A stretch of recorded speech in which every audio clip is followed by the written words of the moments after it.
नाज़रीन, इत्तलात आ रही हैं कि फैज हमीद साहब ने जेल से बैठकर इन आईनी तरामीम को नाकाम बनवाया है। जोड़ तोड़ के अंदर फैज हमीद साहब का अहम तरीन किरदार था और वो जेल से बैठकर भी मामलात को कंट्रोल कर रहे थे। और नून लीग के अंदर इस मामले के ऊपर सफ़े मातम बिछ हुई है। क्या इन इल्ज़ामात में हकीकत है? नून लीग ऐसे क्लेम्स क्यों कर रही है? इस वक्त फैज हमीद साहब किस हाल में हैं? उनके साथ क्या रवैया अपनाया जा रहा है? क्या अगली अपडेट है फैज हमीद साहब के हवाले से? और भी नाज़रीन, कुछ अहम तरीन खबरें अपने आज के इस ब्लॉग में शामिल करेंगे। तहरीक इंसाफ के जलसे को लेकर कुछ अहम तरीन स्टेटमेंट्स हैं, कुछ अहम तरीन दावे हैं, उनके ऊपर भी जो है वो तजिया तहलील करेंगे। लेकिन उससे पहले आपसे रिक्वेस्ट है कि इस चैनल को सब्सक्राइब कर दें, साथ जो बेल आइकन है उसके ऊपर भी लाजमी क्लिक कीजिएगा ताकि वो तमाम तर खबरें जिनकी कवरेज मेन स्ट्रीम मीडिया के ऊपर नहीं हो रही है वो आपको इस एक प्लेटफॉर्म के ऊपर मिल सके।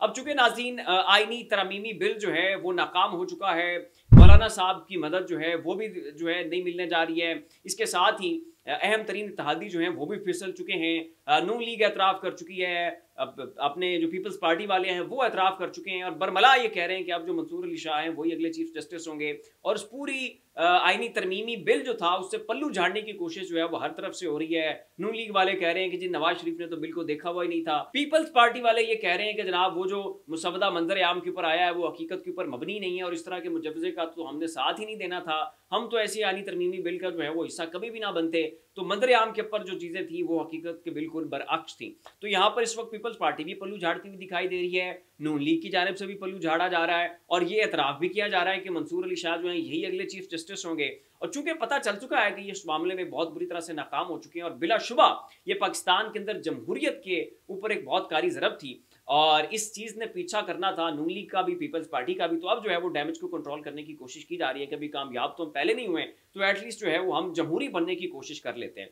तो अब चूंकि कामयाब नहीं हुए हैं तो ऐसे में फैज हमीद साहब के ऊपर ये सारा मलबा डाला जा रहा है कि जी फैज हमीद साहब जेल से बैठकर वो ताने बाने में लाने की कोशिश कर रहे थे। आज भी जजेस के ऊपर उनका इन्फ्लुएंस है, आज भी जी तहरीक इंसाफ के लोग उनसे राब्ते में हैं, मौलाना साहब के ऊपर उनका इन्फ्लुएंस था। और जो तोड़ फोड़ जितनी भी चल रही थी, जो नंबर गेम को जो कंट्रोल करने की कोशिश कर रहे थे उसमें भी जो है वो फैज हमीद साहब का अमल दखल था। अता तारड़ साहब ने बड़े खुले डुले अंदाज में जो है वो फैज हमीद साहब के खिलाफ चार्जशीट पेश की है। जावेद लतीफ़ साहब जो हैं इन्होंने भी इंटरव्यूज के अंदर बैठकर बरमला अंदाज में ये कहा है कि फैज हमीद साहब जो हैं तमाम तर मामलात वाक़यात हालात के पीछे थे और उन्होंने जो है वो इस आईनी तरमीमी बिल को नाकाम बनाने में अहम तरीन किरदार अदा किया है। बावजूद इसके कि वो जेल के अंदर हैं लेकिन अब भी इदारे में उनकी से है, इदारे में उनकी सुनी जाती है, उनके बहुत सारे स्लीपिंग सेल्स हैं, उनके बहुत सारे राब्ते हैं, बहुत सारे लोग जो हैं वो उनके इन्फ्लुएंस तले काम करते हैं।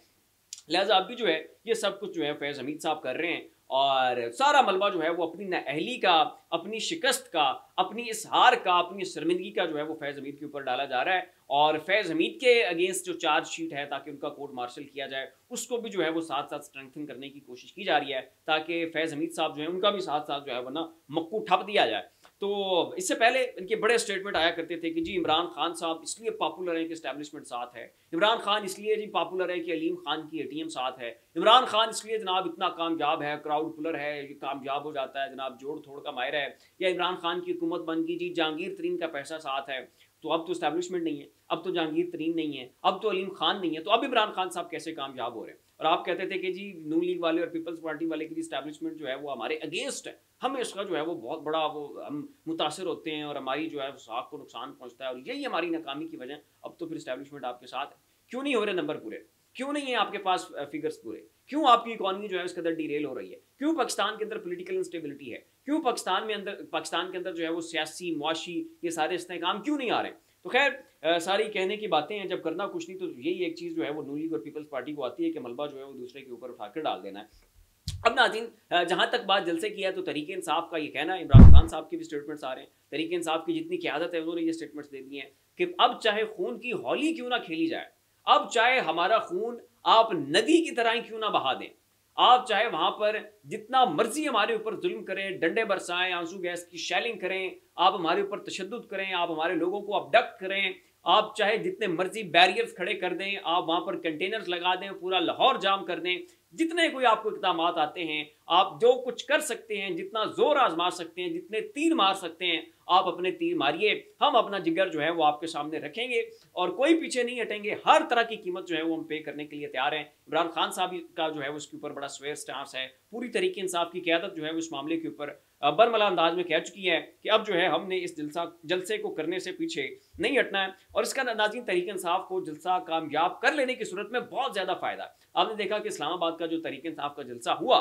तो उसकी एक ऐसी दाग बैठी है, ऐसा वो पाकिस्तान की अवाम ने खौफ का बुत तोड़ा है कि पूरे के पूरे जो ऑप्टिक्स हैं, पूरा जो सियासी मंजरनामा है, उसको जो है वो तहरीक इंसाफ के हक में उस एक जलसे ने रिवर्स कर दिया और जो वहाँ पर तकरीरें हुई।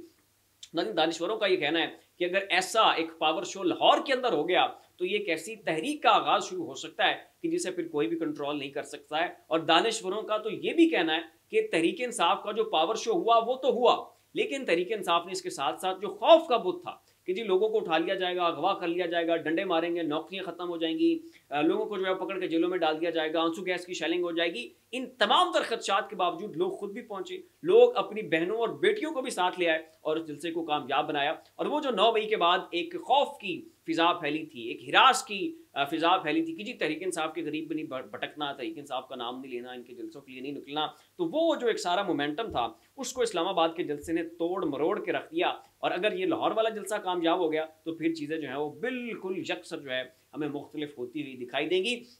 अब नाज़रीन वकला जो हैं, तहरीक इंसाफ के वकला हैं, बाकी जितने भी वकला हैं, उनका ये कहना है कि अब ये जो आईनी तरमीम आ रही है, अगर इसको कामयाब बनाने की कोशिश की गई तो फिर हमारी लाशों पर से गुजर कर जाना पड़ेगा, ऐसे हम इसको कामयाब नहीं होने देंगे। नाज़रीन अली अहमद कुर्द है, उन्होंने इस मामले के ऊपर एक बड़ा डिटेल्ड इंटरव्यू दिया है। हामिद खान साहब की यही स्टेटमेंट है, मुनीर मलिक जो है वो भी ये स्टेटमेंट दे चुके हैं, सलमान अकरम राजा बलूचिस्तान बार कौंसिल के इसके ऊपर रिस्पॉन्स आ चुका है, 16 साबिक जजेस जो हैं वो फाइज ईसा के खिलाफ सुप्रीम कोर्ट के अंदर जाने जा रहे हैं और वहाँ पर जो है फाइज ईसा के खिलाफ एक बहुत बड़ी चार्जशीट पेश की जाएगी, उनके खिलाफ मुकदमा चलेगा, आईनी तरमीम के खिलाफ जो है ये मुकदमा चलेगा।